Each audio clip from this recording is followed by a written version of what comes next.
So I have a memory of riding my tricycle down the stairs when I was a really little kid. Now, I did ride my tricycle down the stairs, but I remember it in the wrong Oh, house. wow. So there's something called infantile amnesia, which is like before the age of 3, you really basically have no episodic memories. So I have no actual memories of the home I lived in before I was 3. That's where the accident happened.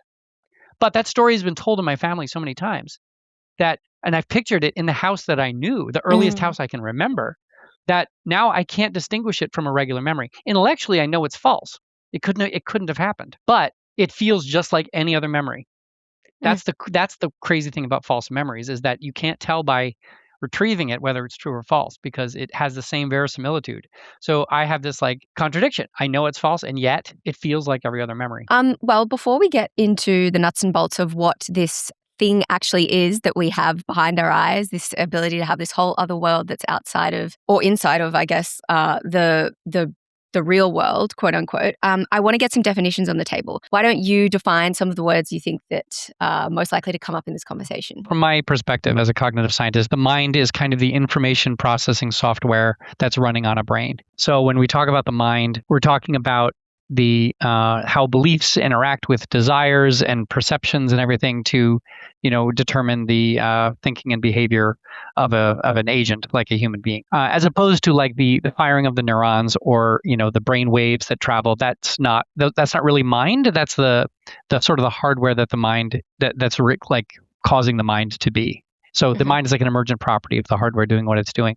And the reason I define it that way is because it allows you to talk about non-human minds. You can have a animal mind, you could have an alien mind, you could have a mind of an artificial intelligence.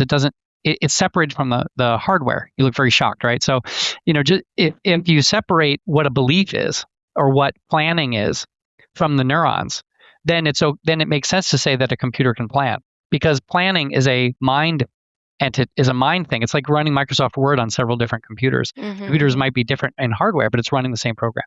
So that's the way a cognitive scientist looks at what a mind is. So, okay.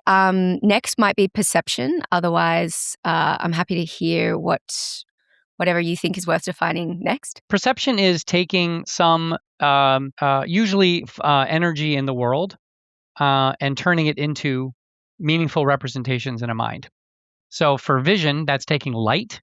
We have photoreceptive cells that turns into firing neurons, and the mind turns that into I'm looking at a woman's face on a screen or something like that. Or sound is pressure waves in the air.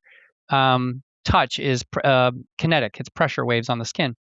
The only sense that we don't think of as energy is taste and smell because that's chemical. But still, it's something in the environment, and we turn it into something meaningful.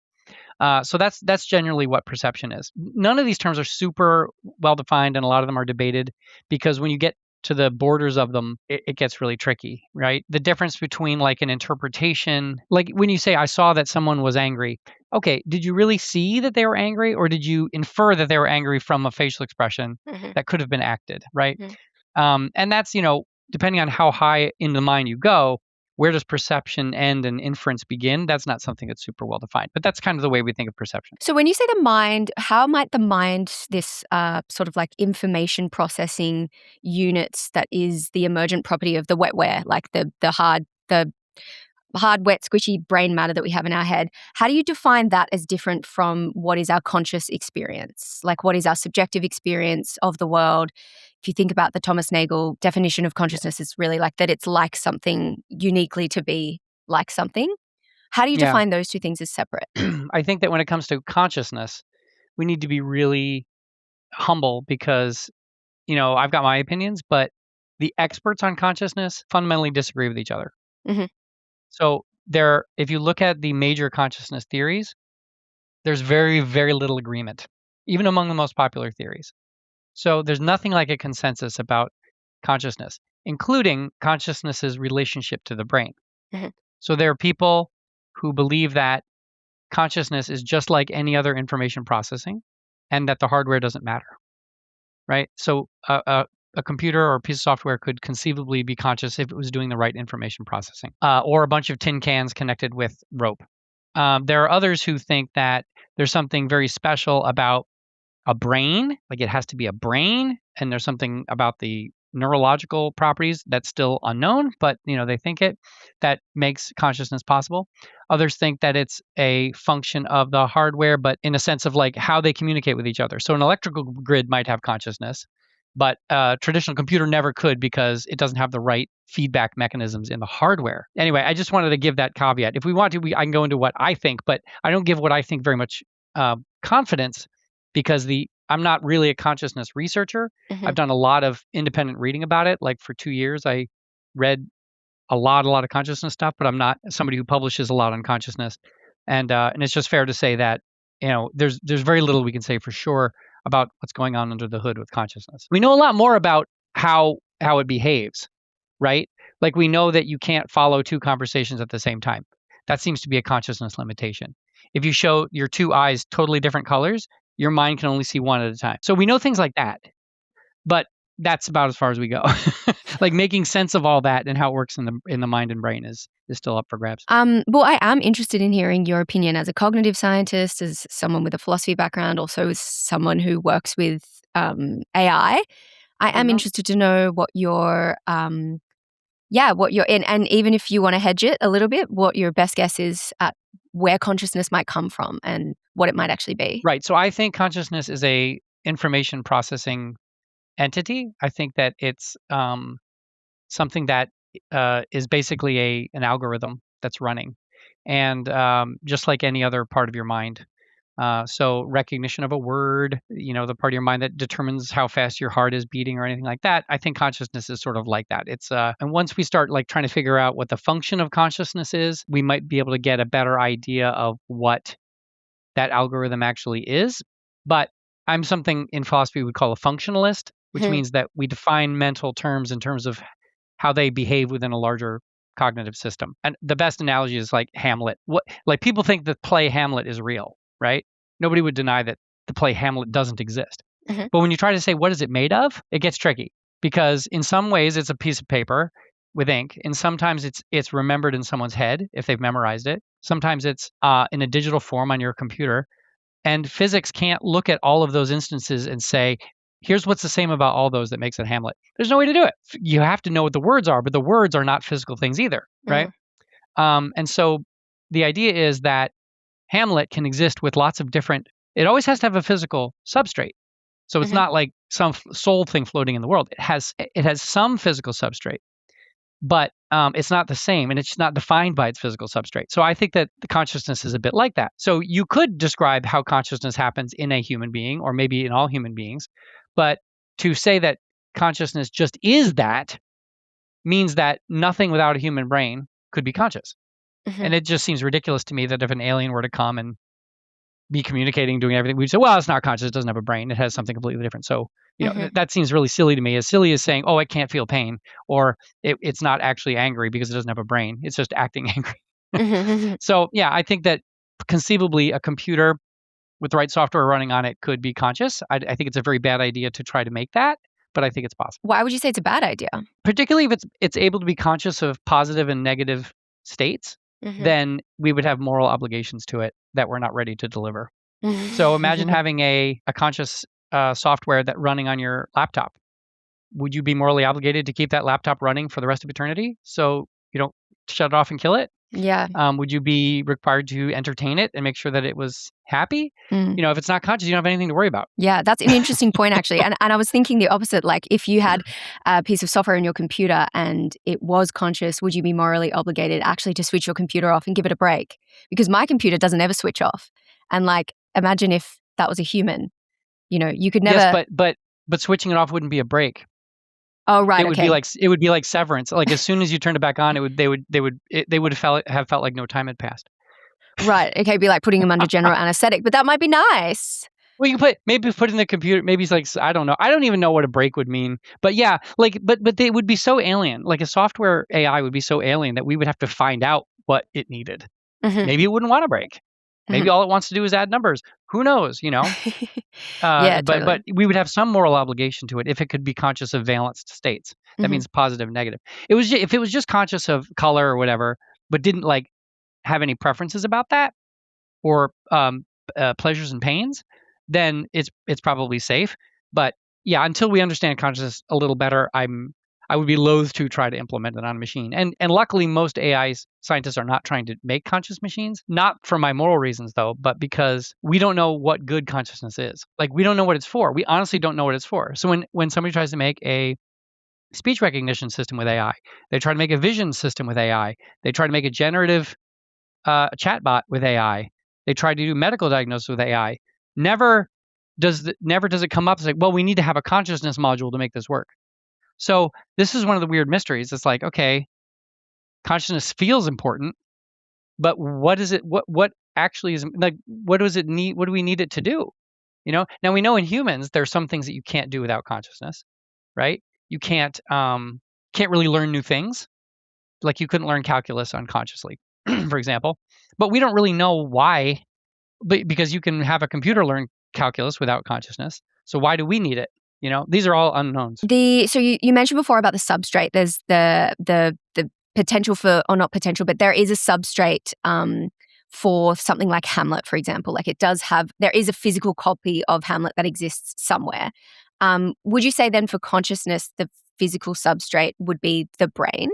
For humans, it would be the brain, right? So when I say that there's a physical substrate for Hamlet, I mean that every instance of Hamlet has a physical substrate. One instance of Hamlet might be a memory in a brain, and another might be paper, and another might be a file on an e-reader. What I'm saying is that it's called token physicalism, which is like you don't define Hamlet by its physical substrate, but every instance of Hamlet has some physical substrate or other. So when we're talking about human beings, most scientists and philosophers would agree that it is something happening in the brain, right? Exactly which part and how, that's debated.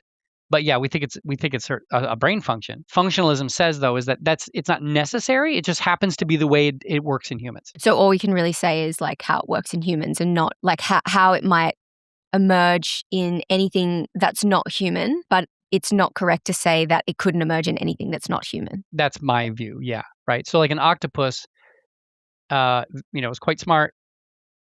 We don't know if it's conscious. It's got a brain, but it's not that big. But each arm has its own little brain. So like, if we don't understand consciousness in humans, like we're not ready to tackle that. Yeah.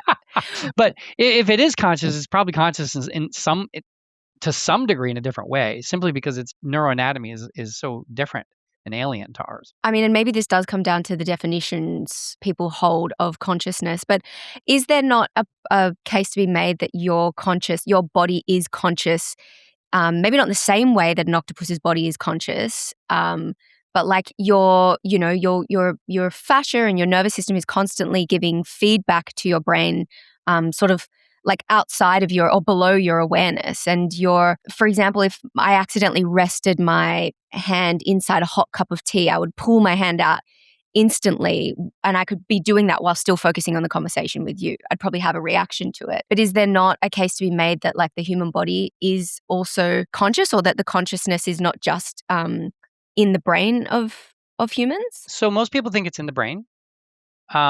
When you pull your hand away from something hot, your hand pulls away before you are conscious of it, and that's because the reflex happens in your spinal cord, and it happens very, very quickly, and so you actually feel the pain after your hand has gone away. That means that the consciousness that you're used to and that you talk about all the time is not the consciousness involved with pulling your hand away. Mm-hmm. If that part is conscious, it's a separate consciousness in your body. But most scientists don't believe that is happening, Mm-hmm. right? We don't think that the body is actually conscious. That consciousness is something that happens in the brain.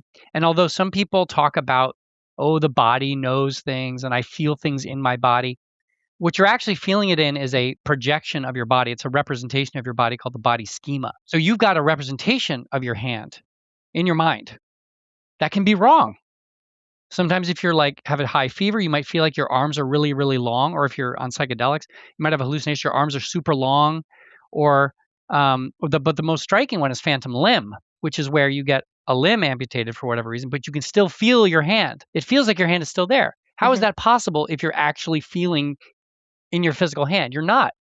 Your mind hasn't caught up to the idea that the hand is not there anymore, and it still feels like you've got a hand. So people who have amputations often have this what's called a phantom limb, which kind of proves that what your mind is feeling as being in your body is in a mental representation in your head. It's getting fed information from the body, but the feeling is in your brain. The idea that you could lose a limb and then, like, say, I could lose my left arm and then still feel like an itch in my left hand because my mind hasn't caught up to the fact that part of my body is gone. What's happening when if I can see that I don't have an arm, but I can feel that I have it? Like, what is actually happening there? Like the phantom limb is probably happening because let's just say that you're cut off at the elbow. There are still nerves going right to the end of whatever limb you have left, and they're sending signals of some kind. And sometimes they're just sending signals that your hand is in like an awkward position. So you can see that it's not in an awkward position, but you're getting mixed signals. So your eyes are telling you that you don't have a hand, but your what's called your proprioception, which is your sense of where your body parts are, is telling you something different, and it can be very confusing. You're sensing two things at once that aren't compatible. And in fact, one of the treatments for phantom limb is using a mirror, and so that you see the hand there and you can get it out of an uncomfortable position. Oh my gosh, wow. So kind of like coordinating or like lining those two things up, lining up what your mind thinks it can feel and what your Yes. Yeah, Yeah, okay. you're realigning it. That's a good way to put it. Yeah. Right. Is there is the imagination in some way responsible for that? No, I think that's like a perceptual thing. That's proprioception and a problem with proprioception. Similar to when you close your eyes in a dark room, you can see like little, shapes and things. Those are called phosphemes. And that's just the base neural firing of your eyes, of the retina, your retinal neurons, and then your upper mind trying to make sense of it. But there's nothing really out there that you're seeing. And in the same way, the phantom limb is signals from the nerves in your body, giving misinformation about the state of your body. So it's really not imagination at all. Imagination comes from memory. Imagination is when you recombine things in memory to come up with like a hypothetical situation, or you sort of try to recreate a representation from memories. So you wouldn't be remembering your hand as it was. It's actually just a misfiring of the perception tools. Correct. Okay. Well, let's get into memory then. Let's get into memory because I'm interested to talk to you about imagination. When we are imagining something, my understanding is that we're pulling bits and pieces from our memory to create that thing that we're imagining. But what if we're imagining something that is like completely new? Like if I'm imagining right now, I'm imagining a picture of like a dolphin wearing a woman's dress and strutting around in high heels. And that's something that I've never seen before in real life, but it's something that I can easily imagine. And I could actually, if I had time, I could translate that imagining onto a piece of paper and draw you a picture of that. It's drawing on memory because you do have a memory of what dolphins look like, and you have a memory of what wearing pants looks like, and you have a memory of walking in high heels. And so that's what I mean by imagination being a recombination of memories. So you shouldn't think of like if I showed you a picture of a dinosaur riding a bike, you shouldn't think of it like, oh, this picture of a dinosaur riding a bike is one point in my memory. It's actually drawing on what you know about dinosaurs and what they look like and what you know about bicycles and this color and all these things. And that all together forms your memory of the image.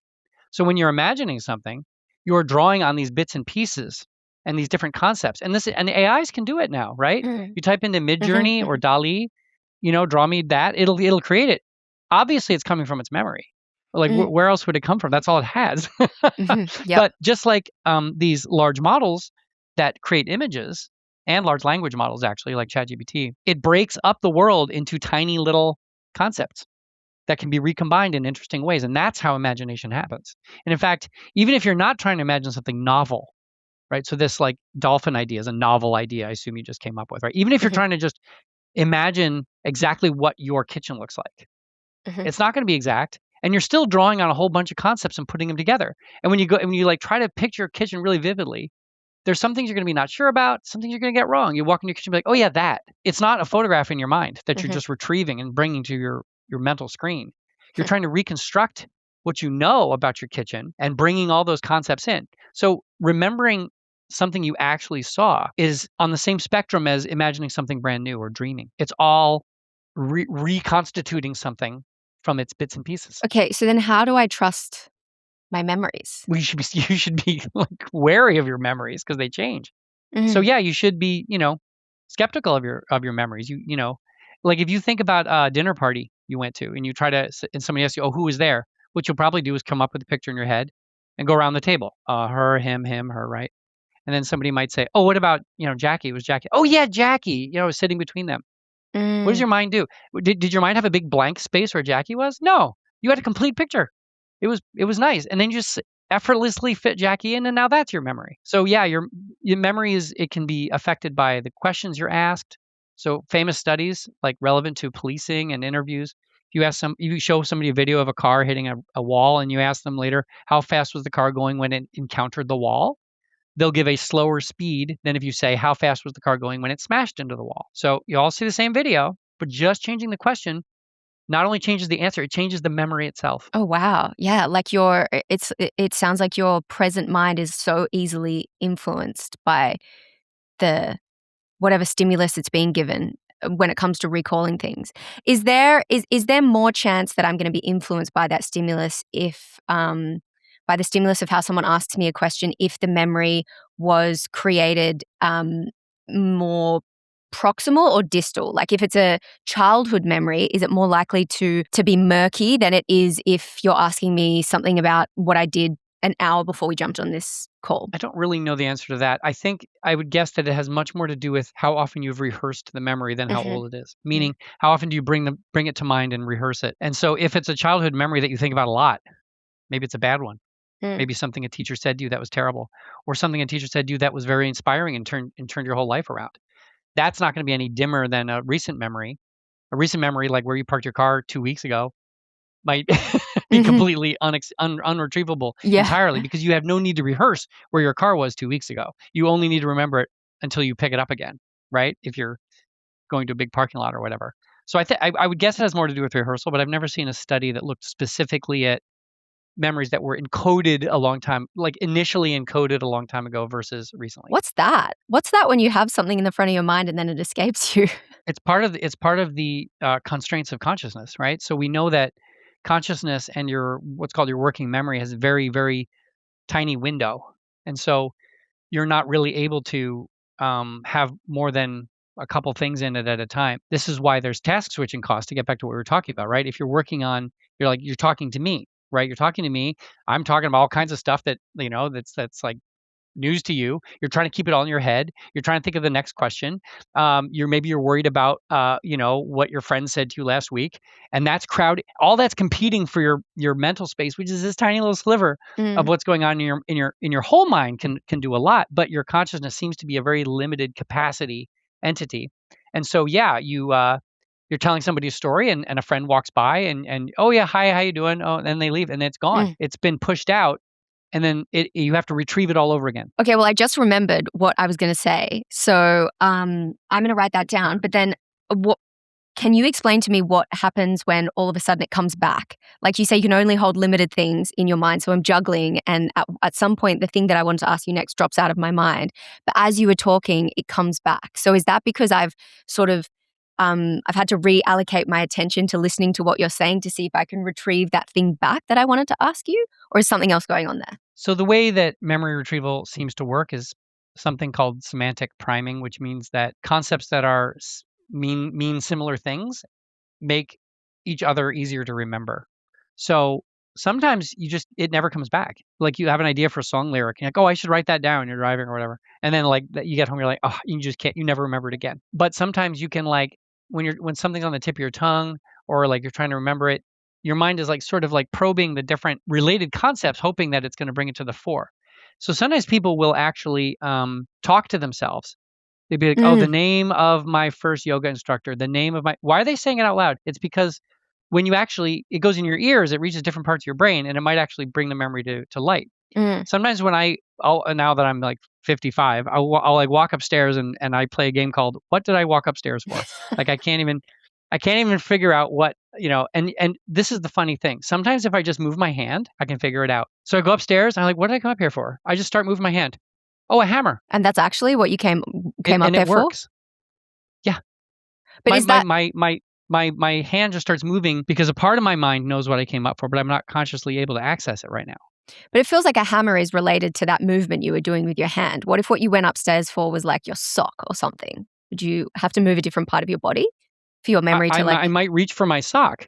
I mean, if I came upstairs for, I'm trying to think of something that wouldn't involve my hand in some way, but To ask your wife a yeah, then question. then my hand would be useless, and it wouldn't help me. So that It wouldn't help me remember it. when you move your hand, so at this point in time, you've just walked up the stairs. You don't remember what it is that you've come up for. So you don't remember that it's a hammer. Then how do you know to move your hand to jog I that? just try to move my hand, and if I get something, I get something. It doesn't Okay. always work. All right. I'm reading too much into this. Okay, so my questions before we were talking about you riding your tricycle down the stairs in a house that didn't actually happen in, even though the action of you riding a trike down the stairs did. I'm wondering your recollection of you in your mind, like you're envisioning you as a little person in your mind. Is that version of you that you have in your mind the correct version? I'm not sure what you mean. Like, I'm not super well defined in that memory, but I will say this. My memory of it is third person, which is, of course, not how I experienced it. Weird. Yeah, true. And a lot of people, the further back a memory is, the more likely they are to remember it in third person, which is another reason to doubt the sort of videotape theory of memory, that you're just remembering what goes in your eyes. People often remember things as though it's a camera watching the whole scene and they're in it. Yeah, right. Yeah. Well, a lot of my memories are like that. And Yeah, that's did it ever why, cross your mind that you didn't see it that way? well, not until we've had this conversation, but now I Yeah, feel it's so silly. natural. It's so natural. It's like, yeah, of course I couldn't have seen it that way. Like what? But your mind is it's reconstituting the scene, right? Yeah. Well, I guess what I was trying to get at with that question is when I think of myself in my mind, am I imagining what I actually look like? You're imagining what you believe you look like. Right. But like, you've heard yourself on tape a million times, but a lot of people, as you probably experienced, when they first hear themselves recorded, they're like, "What? I sound like that?" Because you hear more bass when in your own head, and so some of the bass is taken out when you hear a recording, and and when it's just going in your ears and it's not reverberating through your whole head, it sounds a little bit higher pitched. And yeah, people are often surprised at how they look, or they have people who are depressed and overweight or underweight, or people with anorexia have body images that are completely wrong. Mm. They see themselves in a way that they're not. So some people think they're more beautiful than they are. So some people think they're less attractive than they are, heavier, lighter. So yeah, you're remember, you're only seeing a representation. This is something a lot of people don't really realize, but like mirrors are a relatively new technology. And like even in the Middle Ages, they just had like polished brass. You could barely see anything. People really didn't even know what they looked like unless they were rich and had somebody paint them. They just didn't know what they looked like. Unless it was a really still water on a rare day with the sun just right, maybe you could see yourself. But for most of human history, we didn't really know what we looked like. I wonder if back when people were getting self-portraits, although I'm sure that still happens today, but I wonder if when they thought of themselves in their mind, their mind's eye was like a watercolor painting because that was the input that they had. Is it possible that that could happen if you had only ever seen yourself represented in watercolor? Would you actually think that that's what you looked like in your mind's eye? I mean, given that nobody else looks like a watercolor, Okay, true. you might have doubts about that, and it might be a modification. I don't really know. That would be a very weird experiment. All right, that was a weird question. My next question is about, you said that you're storing things in your memory, but then things are dropping off. So it's like if you asked me where I parked my car 2 weeks ago, there's no way that I could recall that memory. Is it possible that that memory is in there somewhere that actually... Most people think yes. So most people think that when you get a memory, like an episode, what we call an episodic memory is a memory of something that happened to you. Once you have an episodic memory, we have no reason to think it doesn't stay there forever. The problem is that you can't retrieve it. And like one of the theories of why old people forget things is interference. They've seen so much that when they're trying to remember a specific thing, there's so much similar to it. They can't distinguish the right one. So yeah, when you forget where your car was, yeah, so probably somewhere in your mind is some kind of representation of where your car was that, under strange circumstances might get retrieved. I mean, you've probably had an experience where apparently out of nowhere, something comes to mind that you've thought of in 20 years. Oh, all the time. That Yeah, happens to me. and it's like, what was going on there? And, the only explanation is that there's something you were experiencing, and that experience could be both external and your internal sort of thoughts somehow triggered the network in the right way to make that memory come out. What if but many memories will just never come out again. Like the circumstances won't ever be right for it. that tends to happen to me, like all of a sudden I have a memory of something random, tends to happen to me during meditation. Actually, when I first started seriously meditating, it was happening all the time. So if there's something that has to trigger it for all those neural bits and pieces to fire in a certain way that recalls that memory and puts it in my mind's eye. But if I'm just sitting there meditating, my eyes are closed, nobody's touching me, there's no scent of anything in the air. Like, what could it possibly be? Yeah, nobody really knows. There's also theories in creativity suggest that you can get into creative mindsets where you're usually you've got like a threat. You're like this what I called semantic priming, which is like you remember things that are similar. Usually in your day-to-day stuff, it's pretty restrictive. Like it's got to be really similar, like doctor, nurse kind of thing. But the idea is that when you are in a creative state, when you try to put yourself in generative creative state, that gets loosened so that you're able to retrieve things that are more loosely distant to the thing, right? So you think about playing billiards, and rather than just thinking about a pool cue, you think about, your friend that you played pool with when you were a kid, right? So when you're meditating, right, one of the hallmarks of it is like you're very relaxed, and maybe I'm just guessing here, right? Maybe you're putting yourself in sort of you're lowering the threshold in your mind of similar things to retrieve, and then just things just pop into your head. It also like you could ask the same thing of dreaming. Now, why you dream a particular thing is something that's very mysterious. People tend to dream about um, their concerns. They tend to dream about threatening situations.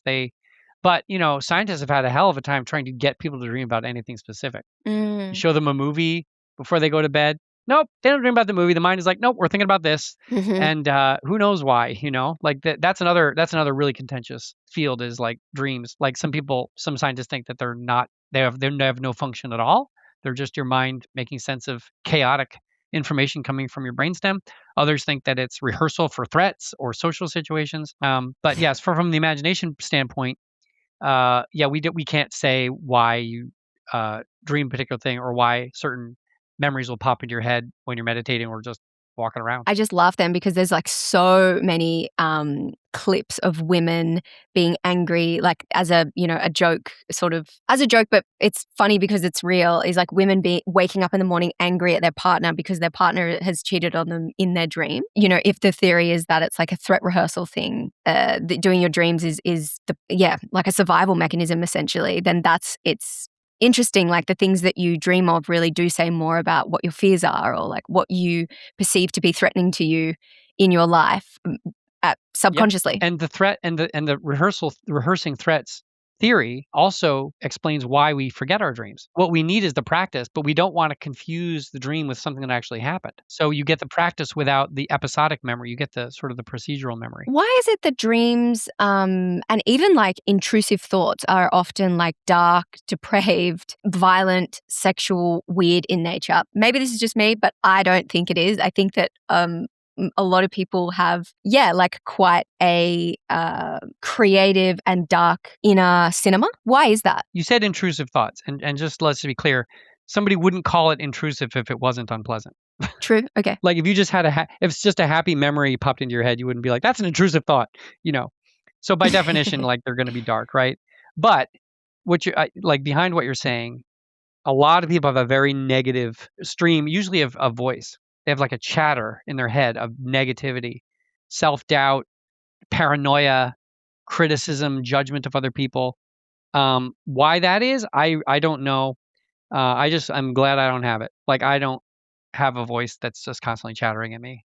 Wow. I'm just a blessed person. I think mostly in concepts, and it doesn't come across as words very often. That's interesting.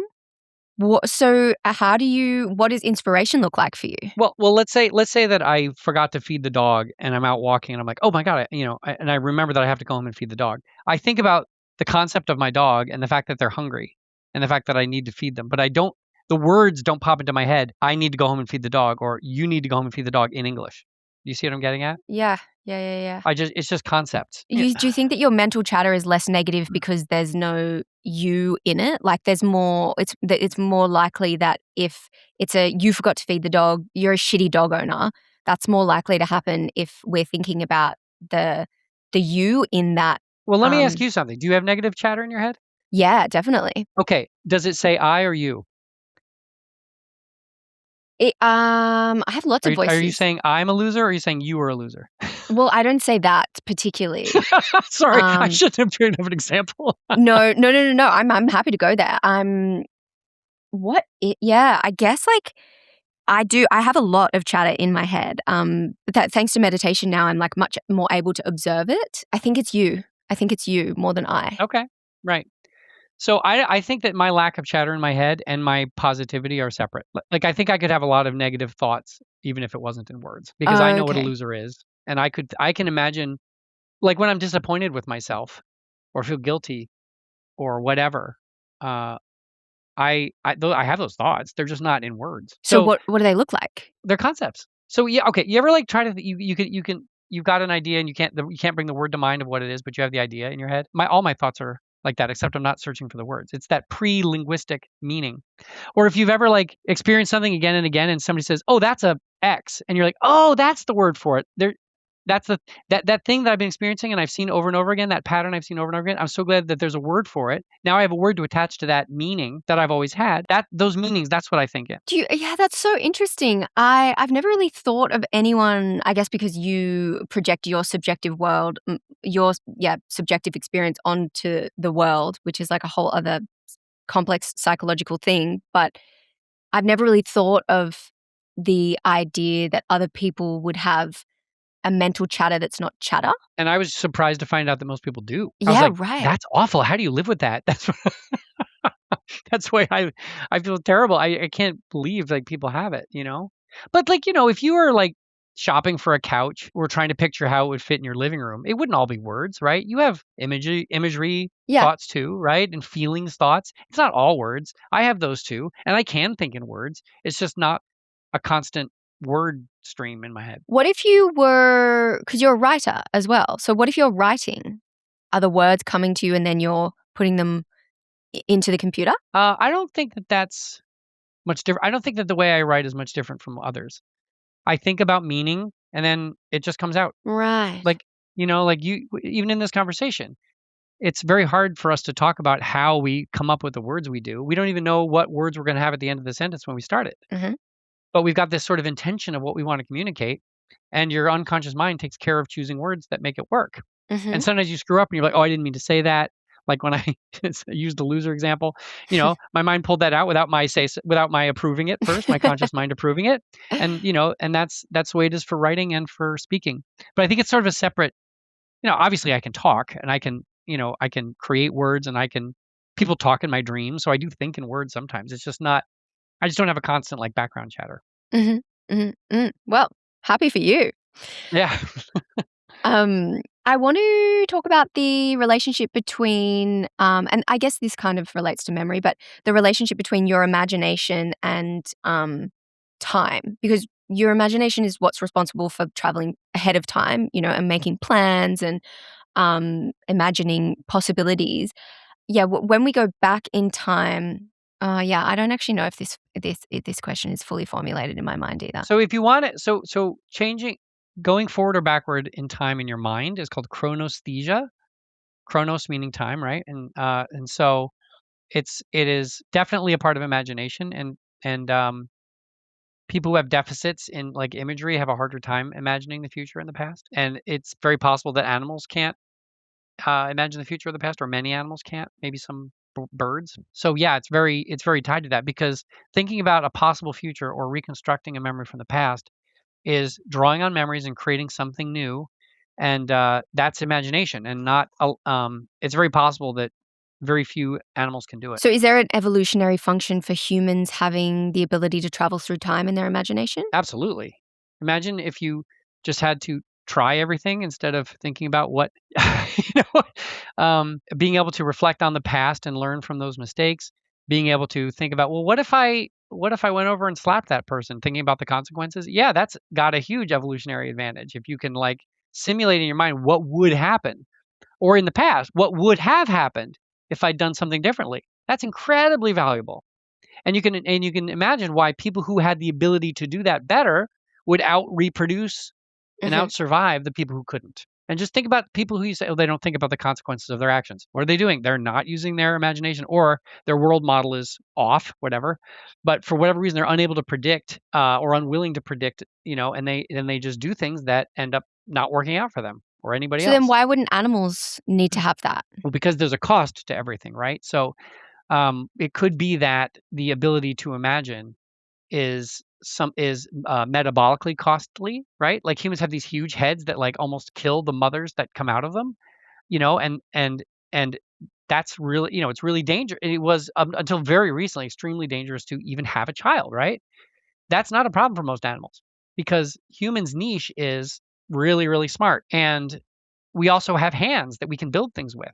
So other animals that like don't build and make up things, like make up new objects and build them and have to keep an idea in mind and like go to different places over the course of days or weeks or months or years for cathedrals to like decades, you have to keep that in mind. And if an animal can't really exploit that, Mm. then it would be maladaptive to have the brain power to do it because it would be nutritionally costly.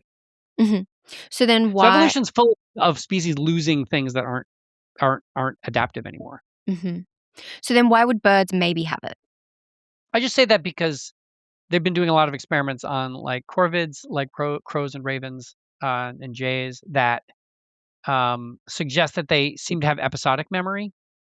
I can't recall the experiments exactly, but it's done by hiding food and seeing how they behave, and they just set them up in such a way that it seems very likely that they are actually remembering episodes of their past rather than just doing what feels right in a given moment. So they're probably recalling an episode from the Okay, past. so imagination incredibly valuable as far as evolution is concerned, but I guess your imagination also takes up or is responsible so much for your subjective experience, which is arguably the thing that brings about the most suffering in humans. So, what's kind of going on there where it's like, yes, this imagination thing, ability to plan, hold ideas, bring to fruition incredible concepts that move forward our species, that also becoming like quite maladaptive and, us having all kinds of mental disorders, ADHD, depression, body dysmorphia. What's going on Yeah, there? I don't think imagination is implicated in all those things. So you can be depressed and not be using your imagination at all. I mean, depressed people do use their imagination. Anxiety, on the other hand, would be non-existent without imagination Hmm. because anxiety is all about possible futures and worrying about them, right? So, although like imagination and like ADHD, I don't think imagination has anything to do with ADHD. ADHD seems to be an inability to regulate your attention very well, and that's like what you're focusing on. But imagination is just one other thing you could be focusing on. So I don't really see that. But yes, like imagination can make you miserable or really happy. Certainly, like worrying constantly about the future or like racking yourself in guilt or regret about things in the past and using your imagination to make yourself miserable is totally possible.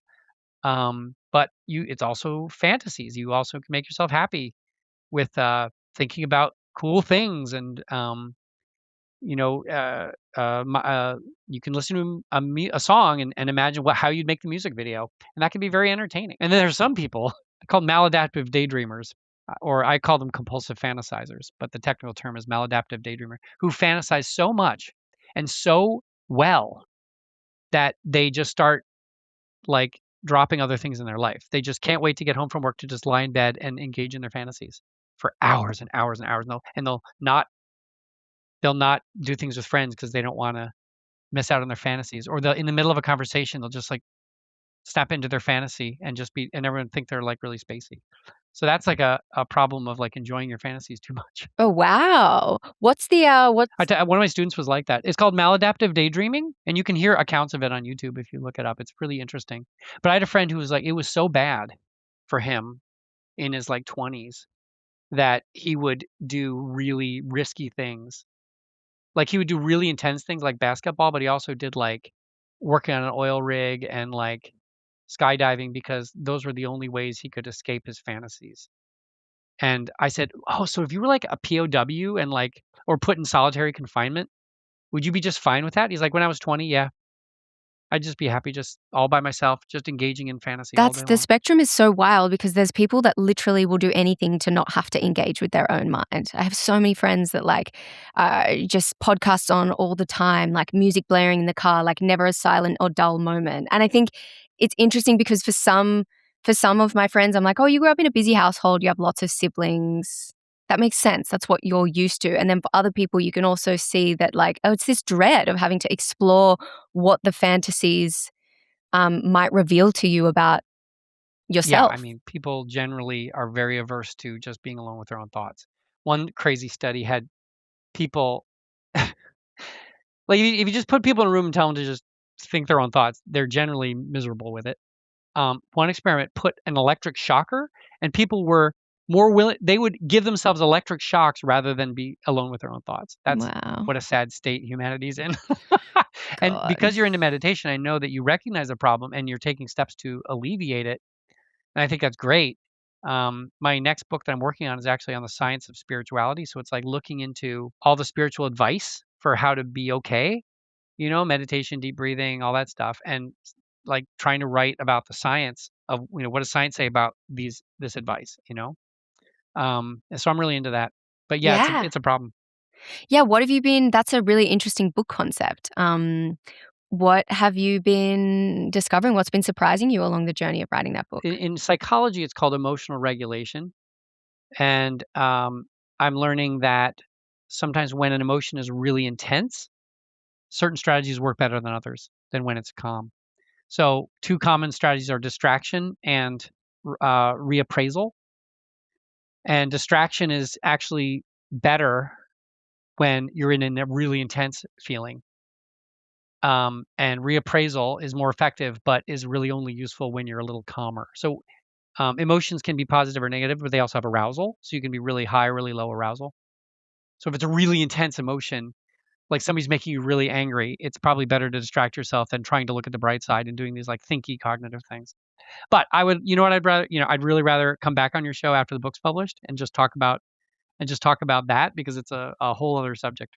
All right, let's do that. I think I have an amazing imagination. I'm so grateful for how big it is. And the thing that I've noticed in myself is that my thoughts are always big and vast and crazy, and the quality of those thoughts changes depending on how well I'm looking after myself. What's the deal with hallucination? And how is that related to imagination? In my book Imagination, I account for the 7 different kinds of hallucination. I'm not sure I could repeat them all, but hallucination is generally thought to be um, a sensory-like experience of something that is not there. If you like press on the side of your eye, you can make like sparkles, and that's technically a hallucination. Nobody believes that those sparkles are real. Uh, there's migraine auras, they're called. So people get migraines will sometimes see colors, and that's simply because the sort of storm in their head is affecting the part of the brain that perceives things like that. So you can actually predict what people are going to see in their migraine auras based on where in their brain where the migraine is happening. The hallucinations most people want to talk about are things like the symptoms of schizophrenia, where they like literally will like hear voices that aren't there, and or they'll see things that aren't there. And what's interesting is that most people like you have a constant chatter in their head, but people with schizophrenia, that chatter is thought to be a separate entity. So one thought is like that hallucinations come from a really heavy prediction system. So I'll explain a little bit about perception. So like your perceptual system is really a constant negotiation between what you're seeing. I'll just use vision as an easy example. What you're seeing and what your mind expects. So every time I look at the screen, I see a bright, hot pink microphone. So if I turn away, when I look back, I'm expecting to see a hot pink microphone, and my mind, because I've been expecting it, my mind has primed all those parts of my perceptual system so that I can detect that really easily. So our perception is completely sped up because we're priming the system to be really ready to detect the things that it expects. So when you see something you didn't expect, it sometimes takes you a second to process it because your mind couldn't prepare for it. Now, in schizophrenia hallucinations, one of the theories is that that prediction is so strong that it overrides the information that's actually coming in. So you see red out of the corner of your eye, and because your other problems with schizophrenia, you're expecting violence and blood.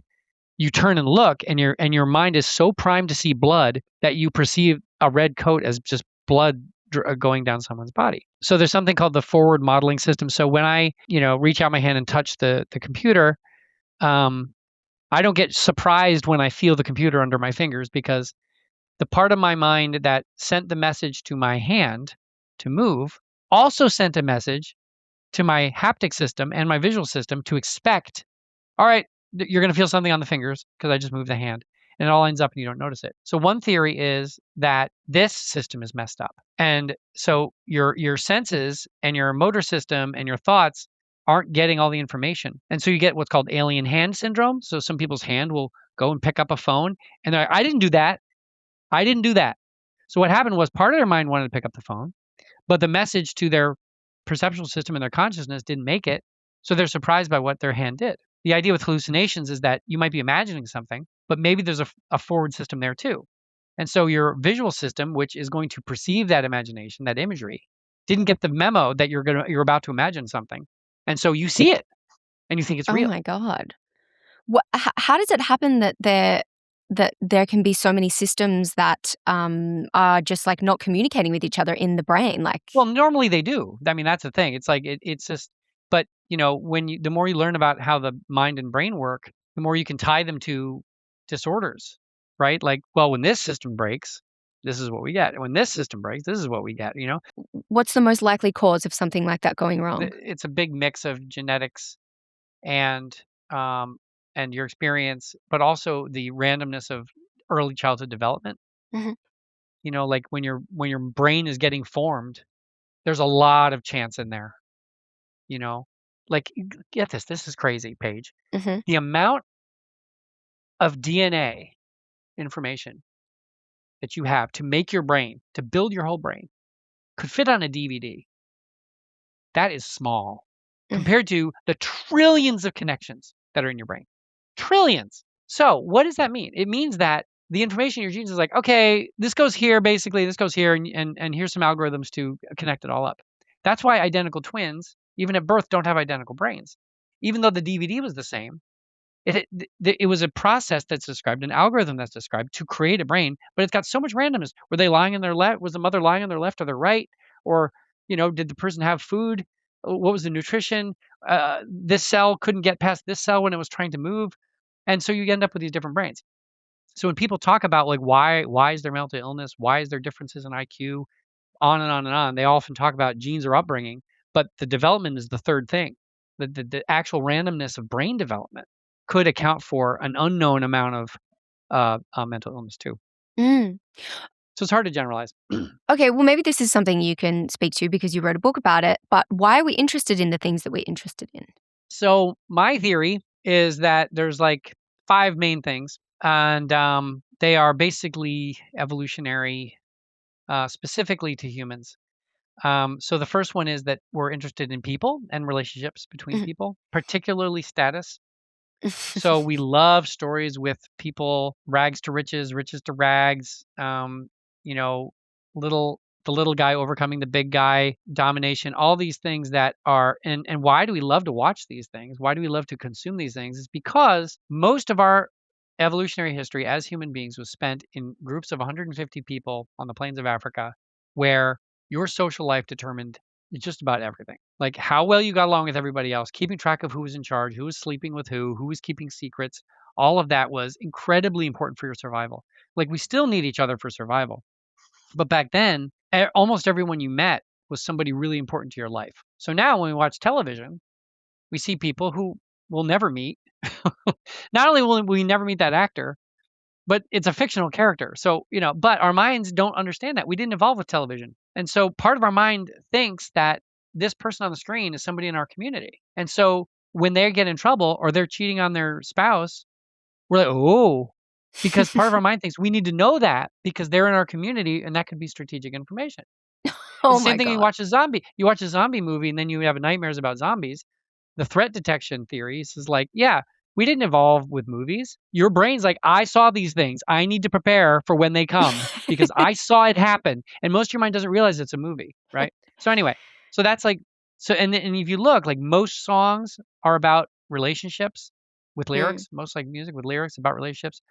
If you look at the history of great literature, it's full of human-like desires and feelings, and it's all psychologically realistic. Usually, even if they're gods, if they're aliens, if they're monsters, anything, they're almost always human-like psychology. Unless the author is doing something really weird, like in Solaris or Stanislav Lem's science fiction, where the point, or like Arrival, where the point of the book is the weirdness, but it's hard to relate to. It's almost like a force of nature then. So, as creative and weird as like these aliens and monsters are, they're all basically human in their psychology because that's what people want to see. Anyway, there's four other things I could go into, but like, yeah, the first one's the human relationships and dynamics. Yeah. What about our specific interests? Like, why are you interested in imagination? Why am I interested in consciousness? Why am I interested in podcasting? What about those kinds of things? Yeah, those I know less about. I was really looking into more. What you're talking about is what we call in psychology individual differences. And I'm more interested in like what do humans like in general, right? Trying to predict why one person likes something else is a little trickier, but there is some research on it. Like a lot of it is status. Mm. Like we think things are attractive, the way we decorate a house, the way what clothes look, the way your teeth should look. A lot of that is based on what we perceive high class rich people to be doing. Yeah, so there's some work on like why you like this and why like that, and some of it's just how you were like your personal history. Like I'm into imagination because when I started my PhD, I walked into my supervisor's office and we'd say, "Well, what are you going to do for your PhD?" I'm like, I don't know." And he's like, "Well, how about visual analogy?" I said, "Let's try it." And here I am 30 years later working on imagination because I got into visual analogy. I was talking about how people made analogies with visual things. I'd give talks and they'd say, well, where do these visual representations come from? I'd say, well, that's imagination. Nobody knows. Okay, so I saw you do this TED Talk on YouTube in 2010, and you said something at the end of it about large language models not having imagination, but I'll come back and update you if that changes. You're still working with large language models in your lab, right? I don't think I referred to them back there, but I was talking about AI, and I was talking about Yeah. AI as it was, but that was before deep learning. So, yeah, so yeah, they definitely imagine now. Well, it depends on how you define imagination, but like the typical image generating AIs aren't using imagination. They're creating images, but they're not having a representation of that image in their head first. So I'll give you like an example from human beings. Salvador Dali typically made 700 sketches before he would start a painting. He would just meticulously plan before he ever set paint to canvas. Improvisational painting, where you don't know what you're going to paint before you just start and then you just respond to whatever's on the canvas, is a totally different way of making art. I think you can sort of understand that, right? One's got heavy planning, one's not. Same with like hip hop. Kanye West says that the first four albums, he never wrote down a word. He just had it all in his head and then he performed it in the studio. Other rappers will meticulously like plan every word and write it all out and da da da da da. And or they'll freestyle and they won't know what they're going to say and they just make it up as they do it. They just rap. So these are the way I distinguish high and low imagination creativity. So when you plan everything out, when Kanye has all those lyrics in his head and that's his using his imagination, and then he actually produces the art when he speaks, where a freestyle rapper like Eminem can do, or like these other like freestylers, battle rappers or whatever, they don't know what they're going to say before they do it, so they're not using much imagination at all. They might be thinking one or two words ahead or maybe even one line ahead, but that's the extent of the imagination. They're not planning four verses ahead. They don't know what they're going to say. So, why am I talking about this? Because the way that image generators work is that they basically just make the picture without planning what it's going to be. They know what elements are going to be in it, but they don't have an image of the picture before they start. So, you could say they're not using imagination in that Mm. sense. But what about if you get them to plan it out? Like if you say to a language model, okay, this is what I want, plan it out, scope Well, the it out. language model, like the modern language models, I think do engage in a little imagination, because what the language models do now is you ask it a question. If you're using the frontier ones, it will come up with an answer, not show it to you. Read what it wrote, analyze it, see if ask itself, does this fit what the user wants? Is this appropriate? Is this da da da? scrap it, make another one, edit it. That's high. And then it finally gives you the answer. It gives you at the final stage of it what it thinks is the best answer. To me, that is imagination because it's creating possible representations in its mind that's not even outputting. Now, the first large language models that just were predicting the next word and would just give you the next word, that's not imagination. That's just behavior. You see the difference? Yeah. So is that like is that kind of the difference between Kanye West and Eminem? It's a difference between planning and freestyling. Yeah. Mm. High and low so Eminem is using low imagination when he's freestyling. And that's not a criticism. I mean, it's an incredible talent. I did Yeah. improv for 20 years. And I did like stage improv, and the training, they would say, do not have an agenda with the scene. Because if you have an agenda, then you're going to be trying to force fit the scene into something that other people don't have in their heads. So it's much more important to be responsive, to be listening, right? You walk in and be, oh, I'm gonna have a scary scene about a graveyard, and somebody comes in and says, "Oh, happy birthday." You don't just like try to bulldoze what they just said and force your idea of the scene. You got to go with it, So where is that coming from when you're doing improv or Eminem is freestyle rapping? He's only thinking like one or two max, like one sentence ahead of time. Where is he pulling the lyrics from? The same place. So if you are writing lyrics on a piece of paper, your mind is coming up with rhymes and ideas, and when you're working them out and whatever. He's still doing that. He's just not. He's not just like putting it in his mind so that he can reflect on it a few times and try to hone it before it gets produced. It's just more like a rapid production system, right? So he's coming up with like you could argue that if you just like you were to write out a poem without editing or going back, and without sitting and thinking about it, you are using a low imagination creativity. So like a first draft might be low imagination. And then when you like look at a sense like, how could I phrase that so it's better? Then you start like thinking of and discarding ideas in your head. That's when the imagination is stronger. Kind of, it almost feels like there's a confidence thing there, though, with being able to freestyle and just like let words come, creative, artistic words come out of your mouth without needing to plan them. I mean, it takes a lot of practice. People say, "Oh, how can you practice improv?" It's like, you have to practice improv. It's like a foreign language. Like when are you speaking a foreign language, your second language or something? When you're studying to do that or practicing to do that, you're not practicing this exact sentence you're going to say. You're practicing being fluent so that when the time comes, you can produce a brand new sentence that's appropriate.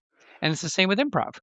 Like, so I got to the point, actually, after so many years, after like 10 years of doing improv, I was at the point where I was so good at it that I could like be acting on stage and being in character, and at the same time starting to use my imagination and thinking about, okay, what does this scene need? Okay, it's been a while before. Okay, it's been a while. We need a change in emotion here, so I'm going to introduce a tilt that's going to have an emotional effect on somebody, and or like, oh, now it's starting to run long. This conflict is like stalemating. Somebody needs to give in. We need to resolve it, and we need to resolve it with something from earlier in the scene. And I'll start searching my mind. What do we? Oh yeah, the octopus in the tank. Bring that back. The audience loves it. Scene's over.